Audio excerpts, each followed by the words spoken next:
For the first time in the last lecture course in Basel, we were able to speak about a subject hitherto not broached within the German section, albeit the Christ event itself has often been spoken of, especially in connection with the Gospel of St. John. By linking this event with the Gospel of St. Luke, as we did in Basel, we were able to explore what we can call Christ's prehistoric life. Here we are dealing with extremely complex relationships. As we heard, a high Son being incorporated itself into the body of Jesus of Nazareth and lived there for 3 years between the baptism in Jordan and the mystery of Golgotha. This lofty Christ being has often been spoken about. However, an elaboration of what came alive in our souls as the personality of Jesus of Nazareth, who absorbed this high being into himself, can only be attempted when it is linked to the gospel encompassing the history of Jesus' childhood. His development from childhood until the baptism in Jordan formed the main theme of the Basel lectures. Even in this biographical prehistory, we have before us a most intricate web of relationships. The greatest of these, one has to reflect, is far from easy to grasp or portray. The structure of the world cannot be drawn in a few sketchy strokes, nor grasped in a few convenient concepts. The personality who received the Christ being into himself in his 30th year is a complex entelechy. Only on the basis of the Akashic record can an accurate view be gained as to why the life of Jesus is so diversely presented in the various Gospels. Today, something of the life of Jesus of Nazareth will be outlined in order to provide an overview of what was explored in more detail in the Basel lectures. The Gospel of St. Matthew is intended to form part of the lectures for members this winter, potentially also that of St. Mark. Against this background, the Christ event takes on a completely new dimension for us. We hear a small indication of this as an addendum to St. John's Gospel, as a pointer to what can initially only be treated as in outline. The Akashic Chronicle, accessible to clairvoyance, reveals in living picture script what has taken place over time. The nature and course of spiritual communication is generally such that facts from the Akashic Chronicle can be spoken about without linking them to a specific record. Only later will it be shown that all this can be found again in certain records, such as the Gospels, which in turn can only be rightly understood through recourse to the Akashic record. Spiritual streams, which had previously gone their separate ways throughout world history, flowed together in Palestine. With reference to the Gospel of St. Luke, one can speak of 3 spiritual streams that met in the Christ events. One of them is connected with Buddha, another with Zarathustra, and a third embedded in ancient Hebrew culture.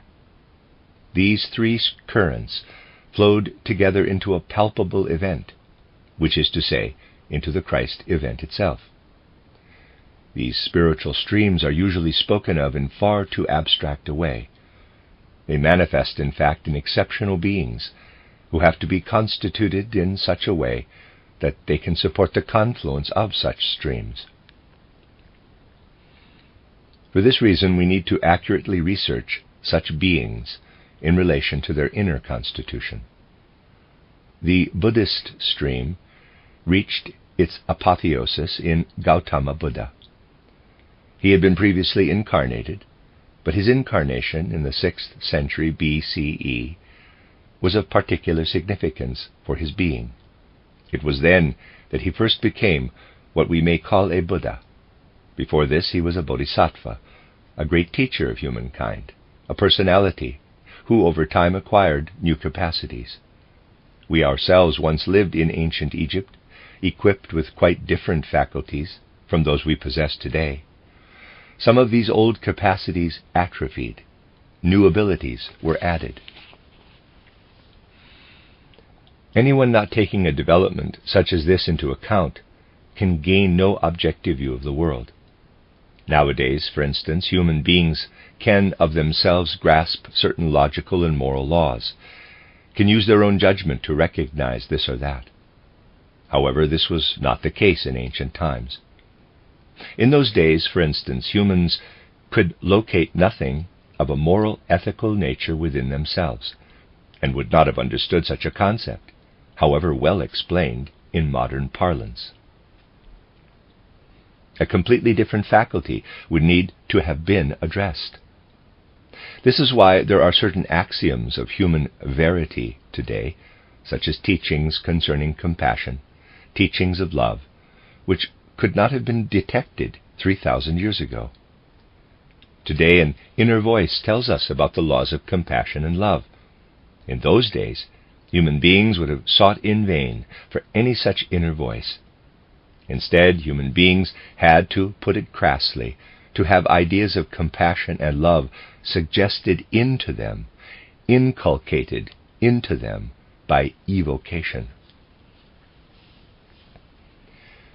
The being whose task it was over thousands of years to cause compassion and love to flow into humanity from higher spiritual regions was that very Bodhisattva who then incarnated in India as Buddha.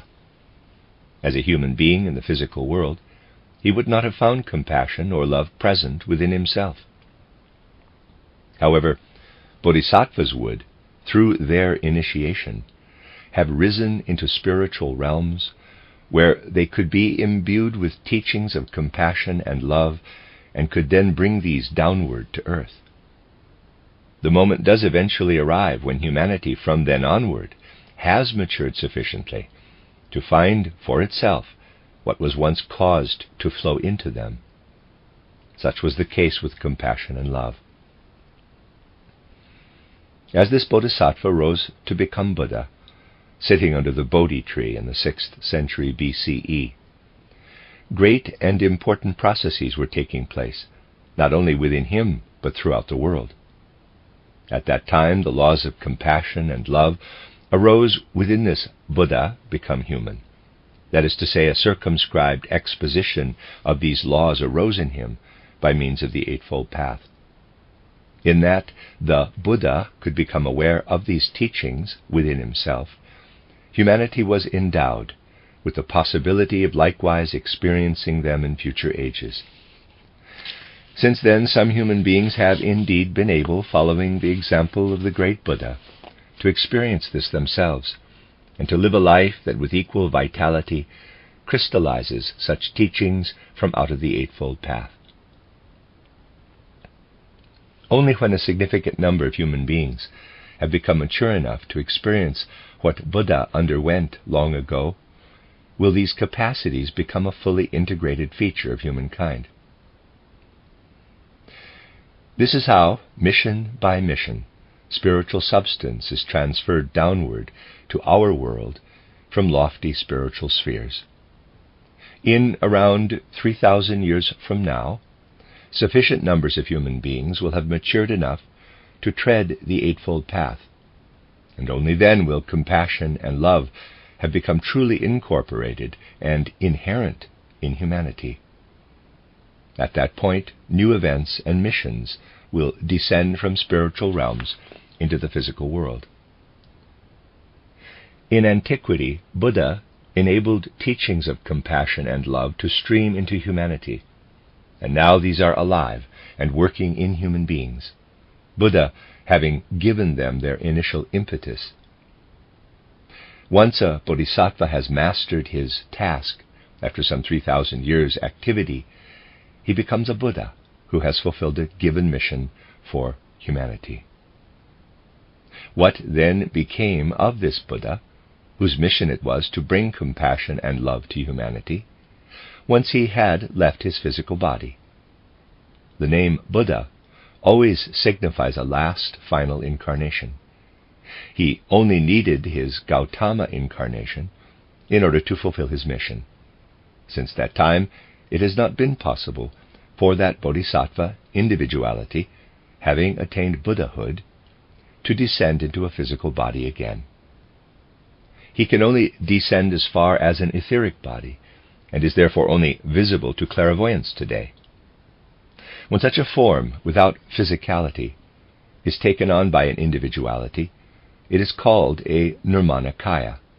It is the means by which that being is able to carry forward the mission with which it was entrusted as a bodhisattva.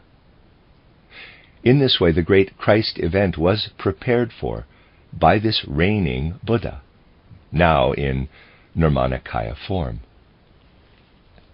As parents, Mary and Joseph of Nazareth gave birth to a child whose name was Jesus. This child was of such a unique disposition that the Nirmanakaya Buddha could muse, "This child is physically constituted in such a way that it contains the potential to take humanity a quantum step forward in its development, if he, Buddha, would bestow upon it his own bequest." He, therefore, sank down in Nirmanakaya form into that Jesus child. This Nirmanakaya form should not be imagined as an enclosed shape, such as the physical bodies we inhabit, but rather that what would otherwise be mere forces have here become exceptional entities. This grouping of entities is held together in higher worlds by the ego, the I, of the underlying individuality concerned, in a similar way to that in which our faculties of thinking, feeling, and willing are bound together in us. It is this host of entities, combined within the Nirmanakaya Buddha, that the clairvoyant sees. Analogies for this exist in nature too. For instance, in the gall wasp, the fore and rear bodies are connected only by the thinnest of shafts. If one imagines this shaft as invisible, one appears to have two separate yet connected entities. Similar connectivity exists within a beehive or a colony of ants. Relationships of this kind were well known to the writer of the St. Luke's Gospel. He too was aware that the Nirmanakaya Buddha was descending into the Jesus child. He expressed this by saying, "When the child was born in Bethlehem, a host of angels descended from the spiritual worlds, who announced to the shepherds what had taken place. Those shepherds had, for certain reasons, become clairvoyant at that moment." At first the child Jesus developed slowly, showing no outward sign of exceptional qualities that would have indicated a mighty spirit. However, a deep inwardness and soulfulness soon emerged, an animated life of feeling becoming apparent. A clairvoyant would have seen the Nirmanakaya Buddha floating above the child. We are told in Indian legend that an old sage went to Buddha and recognized that in him a bodhisattva was being called to full Buddhahood. The old man burst into tears, because he would no longer live to experience the Buddha himself. Asita, as the old sage was called, was reborn and was again an old man at the time when Jesus was young. He was in fact the Simeon of St. Luke's Gospel, who saw before him Jesus on the occasion of his presentation in the temple as that same bodhisattva, now become true Buddha, and could therefore say, "Lord, now lettest thou thy servant depart in peace, for mine eyes have seen thy salvation." Thus 500 years later, the sage saw what he could not have seen until then. If one traces the origin of Jesus in the Gospel of St. Luke, and compares it with the Jesus described in St. Matthew's Gospel, distinct differences are noticeable that have been completely overlooked by science. The right conclusion as to why their ancestry differs can of course be found in the Akashic Chronicle. They are and must be different. At around the same time as Jesus was born, there lived another set of parents also called Mary and Joseph, who also gave birth to a son in Palestine called Jesus. There were two Jesus children, two sets of parents, both with the same names. One of these Jesus' children is from Bethlehem. He lived with his parents in Bethlehem. The other child and his family lived in Nazareth. The first Jesus stems from the line of David via Solomon. The Nazarene Jesus, on the other hand, comes from the lineage of Nathan, also of the house of David. Where St. Luke speaks primarily of the first Jesus, St. Matthew speaks of the other Jesus child. The child from Bethlehem showed quite different characteristics in his early years from the Nazarene child. This first child was well developed in all outwardly discernible capacities, and could, for example, speak from birth onward, even though his words were largely incomprehensible to those around him. The other child, by contrast, showed a greater tendency to inwardness.